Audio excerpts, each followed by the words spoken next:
Si dating Speaker Martin Romualdez, Congressman ng Leyte, niya sa Tacloban. Siya ba ay mastermind? Siya ba ay tinuturing mastermind tungkol dun sa budget ng 2024-2025 na ginamit sa flood control project at naging scam? Kaya natin itinatanong ito kasi lumalabas parang kakaiba raw, mabibigat na kaso, hindi daw pangkaraniwang kaso ang pwedeng kaharapin na ngayon ay under case build-up para mahinog yung ebidensya sa Office of the Ombudsman. At mabigat daw po itong kasong ito na ipapile ng Ombudsman kumpara dun sa ibang mga senador na kinasuhan ng plunder, corruption at malversation of public fund. Mukhang meron pang iba ito. Yung sabwatan daw po tungkol sa budget at saka money laundering, yun ang mabigat.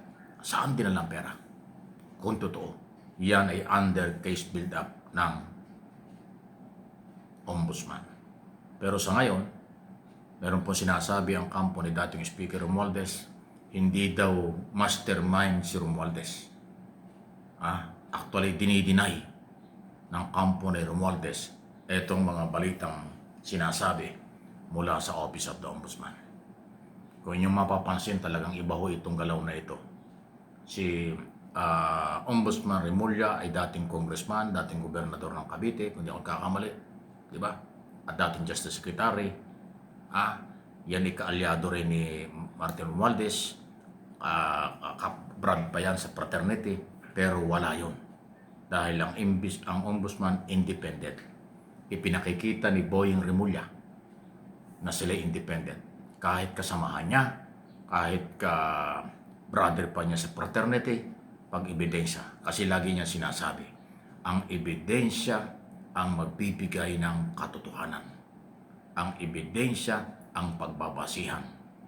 Kahit sinong tamaan. Kaya kahit senador, kahit congressman, cabinet secretary. Kaya nga ganito yung nangyayari.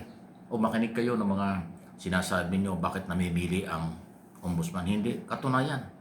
Kinasuhan ng plunder si former Secretary Manny Bunuan. Alam ba niyo kung sino si Bunuan? Ito para malaman niyo. Si Bunuan po ay matagal ng kaalyado at tumutulong kay Pangulong Marcos sa aking pagkakaalam. Si Pangulong Marcos noon ay senador pa lang. At si Bunuan ay isa sa mga tumutulong kay Bongbong Marcos Jr. nung panahon yun.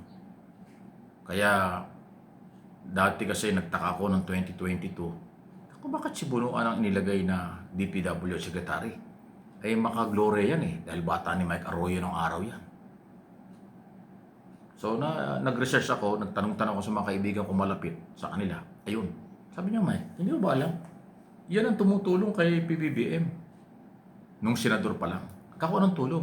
Hindi, yung nagbibigay siya ng advice kung ano mga dapat gawin kasi engineer, tapos taga-DPWS. Gano'n. Sabi ko, yung palang kakilala silang matagal. So, okay. So ngayon, kaya ko na pinalaala sa inyo ito, kinasuhan ng plunder at korupsyon ng Office of the Ombudsman. Ang isa sa mga dating sekretary na malapit, original na malapit kay Pangulong Marcos Jr. So yan ay pagpapatunay na ang sabi ng Pangulo noon, kahit sino pag may ebidensya kasuhan, yan na, pinapakita na ng Ombudsman. Secretary Bunuan, tapos itong kapatid, kamag-anak, malapit. Alam ba niyo ang relasyon ni Bongbong Marcos? Marcos Jr., Presidente Marcos, at saka si Romualdez, parang magkapatid yan. Matindi ang pagtuturingan ng dalawang yan at relasyon ng dalawang magpinsan na yan. Itanong niyo sa malalapit sa kanila, parang magkapatid yan. Pero ano ngayon nangyayari? Merong case build-up na mabibigat na kaso ang ginagawa ng Ombudsman laban kay Romualdez kasi may ebidensya.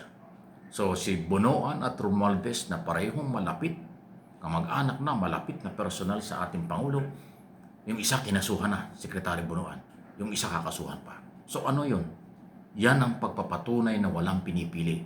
Kaya yung mga nagsasabing anti-Marcos, sinasabi niya hinaharas daw, puro daw mga pro-Duterte senador at nasa majority ang hinaharas at kinakasuhan, garbage na naman na argumento yan. Ito yung totoo na sinasabi ko. For your information, kaya kayo mga Marcos loyalists, Marcos supporters, huwag kayong maniwala dyan sa mga argumento at paninira ng ibang sektor. Wala silang basis. Hindi ito pagyabang, totoo. Ito ngayon, alam na ninyo. Ay di pagpapatunay ito sa sinabi ng Pangulo kahit sino, basta may ebidensya, kasuhan. Basura yung sinasabi ng mga anti-Marcos, pro-Duterte, na namimili lang si Boyeng Rimulya, namimili lang ang gobyernong ito. Wala daw yung mastermind. Ay ngayon ang pinag-uusapan niya eh. Kaya nga nag-react yung kampo ni Romualdez, hindi daw sila yung mastermind. Wala daw silang kinalaman dyan. O di ba? So yun ang argumento niya, yun ang kanilang depensa. Pero ang sinasabi ng ombudsman, matindi yung case build-up at ebidensya ang kailang hawak-hawak. Yan o, ang pagpapatunay na walang pinipili.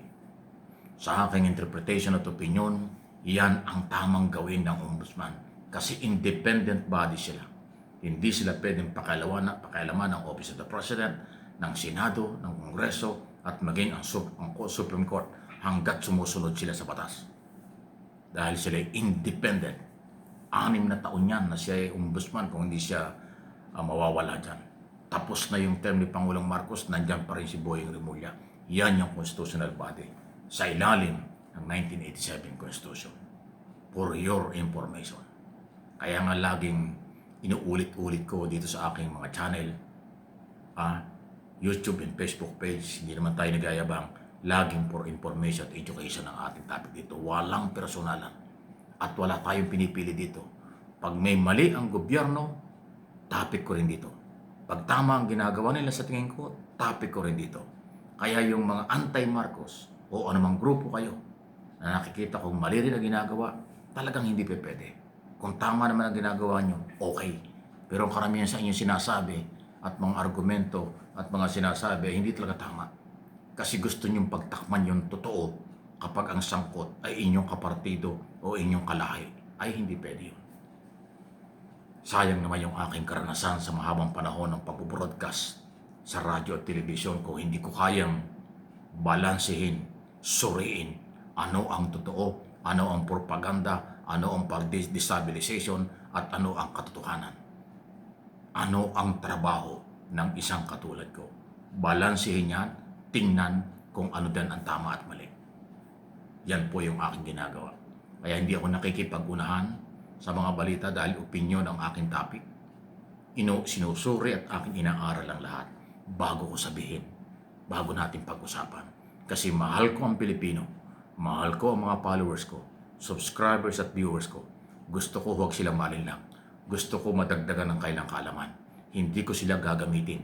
Hindi tayo katulad ng iba. Manggagamit lang. Dahil sa personal interest, hindi ako ganon. I'm sorry, hindi tayo ganon. Sorry dun sa ibang gumagawa ng ganon. Sa akin gusto ko, pag tama, tama. Pag mali, mali, kahit sino ka pa man. Please like and share. Subscribe. Okay?